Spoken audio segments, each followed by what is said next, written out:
In last lecture, we studied different application lifecycle states. We discussed what happens when application starts, and we also discussed what happens when an application is paused. We will continue our lecture from that, and now we will see what happens when application moves to different other states. So let's start with resuming an activity. So when we resume an activity, onResume is called when a user resumes an activity from the paused state. OnResume is called every time your activity comes into the foreground, including when it is created for the first time, as you saw in the diagram. And let me go back to it again. So OnResume is called from the paused as well as from the started state. When you implement OnResume, you must initialize the components that you release during onPause. So if you release some components when your application went to pause, you must reinitialize them, as you can understand. You can also use OnResume to perform any other initialization that must occur each time the activity enters the resumed state. Now let's move on to the other two states, that is stopping and restarting an activity. As you may have seen with your use of Android applications and Android phone, that an application may stop in different scenarios.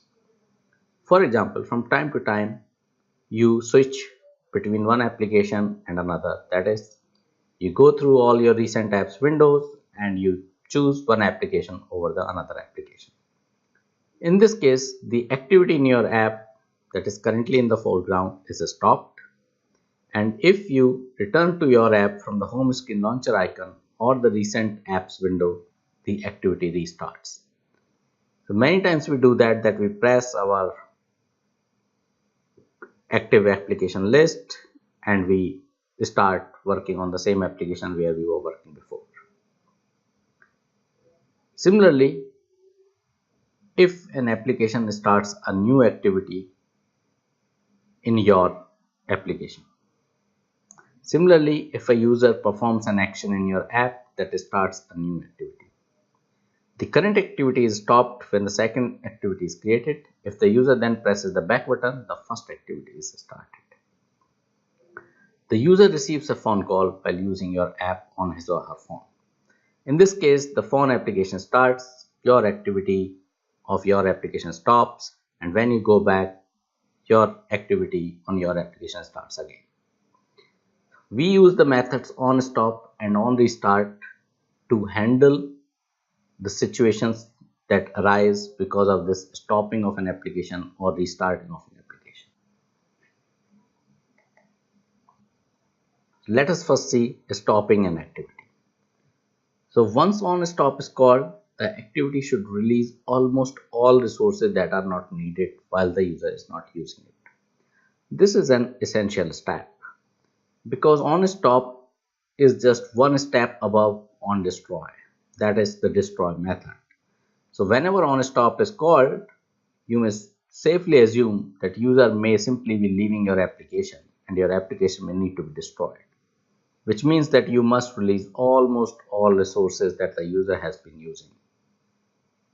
And once an activity is stopped, the system actually might destroy the instance if it needs to recover some system memory. That is, maybe your application or activity does not want to be destroyed. You wanted to keep it open, but your activity reached into the stopped state, and suddenly, because of some other application, the system requires more memory. In this case, the system will kill applications which are in stopped state, and that may be your application. How the system restores such applications, we will study very soon. In some cases, system may simply kill the application process without even calling onDestroy method.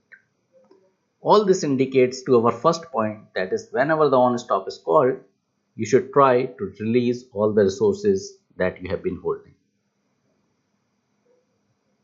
When an activity is stopped, the activity object is kept resident in memory and is recalled when the activity resumes. There is no need to reinitialize elements that were created during any of the callback methods leading up to the resumed state. Please pay attention here. I am saying components that were created during any of the callback methods leading up to the resumed state. I'm not talking about after that. The system also keeps track of the current state for each view in the layout. The views were different views objects like buttons, edit text, radio button, etc. So if a user has entered a text into your edit text widget, then that content is retained. You need not to worry about it. On restart is called when activity comes back to the foreground from the stopped state. Let us see the diagram. Here you see on restart is being called when activity comes to the start state from the stopped. And as you will see also that after on restart is called. So on start can be used to perform some restoration work that might be necessary only if the activity was previously stopped but not destroyed. And on start will be called every time an activity becomes visible, which means that if your activity is only going from a visible mode to hidden mode to visible mode, on start method will be called every time, while on restart will be called only when the activity went into the stopped state. Please try to understand the difference in which these two methods are called. Let us see through the diagram. So you see that on start is being called even in the beginning because your application has to become visible, while there is no on restart. But on restart is called when your application is stopped, and after that it will called on start to make it visible. Now let us look at recreating an activity. Just some time back I told you the scenarios in which an application can be stopped. Now let us see when an application can be destroyed due to normal app behavior. For example, you may press the back button to destroy your application. Your application itself may signal its own destruction by calling finish, that is, your application ends. This is similar to any other program that you have written in Java that ends after some time of execution. These are the scenarios which are considered the normal app behavior. However, the system may also destroy an activity if it is currently in the stopped state and it has not been used in a long time and the foreground activity requires more resources. Whenever you are running multiple applications on Android, and if the Android system feels that the application which is running requires more resources, it may kill any activity that is currently in the stopped state and has not been used for a long time.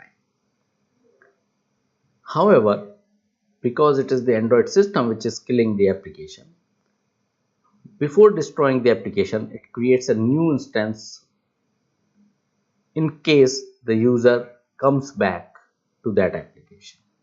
And this new instance is used when the user tries to come back by pressing the back button. The data which is saved to create this new instance is often called instance state, which is nothing but a key value pair stored in a bundle object. You may remember bundle object from the parameter that we passed in the onCreate function. Let me show it to you one more time. I will run my Android Studio. We will go back to our program where we will see the bundle object. Again, I am using a simpler version of the program, not the version that we just created in last week's classes. Yes. As you see in the onCreate, we are passing a bundle. This is the bundle that we are talking about. The The bundle is nothing but an object of type class bundle. If I click, I go and I see yes. Final class bundle extends base bundle, implements flow enable. So saved instance state is the object of the type class bundle. The activity is destroyed and restarted each time the user rotates the screen. We saw that in last week's lecture. That when we rotated the screen, all the question order was reset. Now by default, the system uses the bundle instance state to save information about each view object automatically. That is, system is handling for all the view objects that you are using. Anything more than the view object, you have to handle yourself.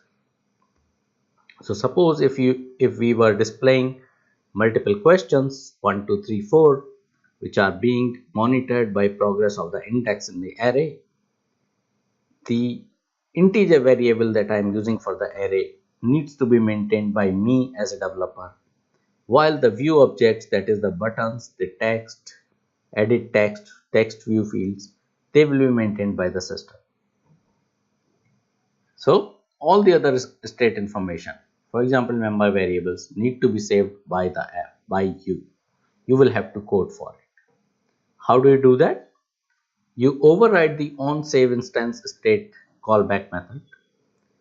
The system calls this method when the user is leaving your activity and passes it the bundle object that will be saved in the event that your activity is destroyed unexpectedly. If the system must create the activity instance later, it passes the same bundle objects to both the onRestore instance state and onCreate methods. Let us see this in a simple diagram. From destroy, onSave instance state method is called, application resumed. From resumed, onRestore instance state is called and application is created. Here I am giving you a simple program sample that shows you how to store values in the bundle in form of a key value pair. For example, I want to store the values of state score and state label. I go into the method, I have overridden it, the override you see. In that method, I use saved instance state dot putInt state score m current score. So m current score here is my variable that holds the current value of the score, and these values are now stored. In next slide, I will see how to restore from these values. So restoring your activity state. You can recover your saved state from the bundle that the system passes to your activity. Both the onCreate and onRestore instance state callback methods receive the same bundle that contains the instance state information. OnCreate method is called whether the system is creating a new instance of your activity or recreating a previous one. Because it can be called in both instances, you must check whether the state bundle is null before you try to read it. So let us see a sample program code on how to do it. So in the onCreate, we want to check that whether there is any useful value in the saved instance state or not. First we check it for null, and then we restore our values which earlier we stored. Here we stored them in m current score, m current label. Here we restored. The another way of restoring is to implement the onRestore instance state. This is a method which the system calls after the onStart method. A good point about this method is that system calls it only if there is a saved state to restore, which means that there is no need to check whether the bundle is null. So in case we take this route, we will define the method and we will directly restore it without checking for null or anything. For this lecture, I have been using the reference from developer.android.com. You can go to this website and find out information that I am using in this lecture. Now let us go to our program and try to see some of these things. This is our onCreate method, and this is our saved instance state. This is our manifest file, which is telling that my quiz activity is the main activity. This is the Java file that defines the quiz activity. If I run my program, it will take a while because we are starting the emulator. I am hoping that now you have started programming on Android Studio. If you have not, then please start. Without writing your own programs, you will not learn Android programming. Let us wait till the application is launched on our emulator.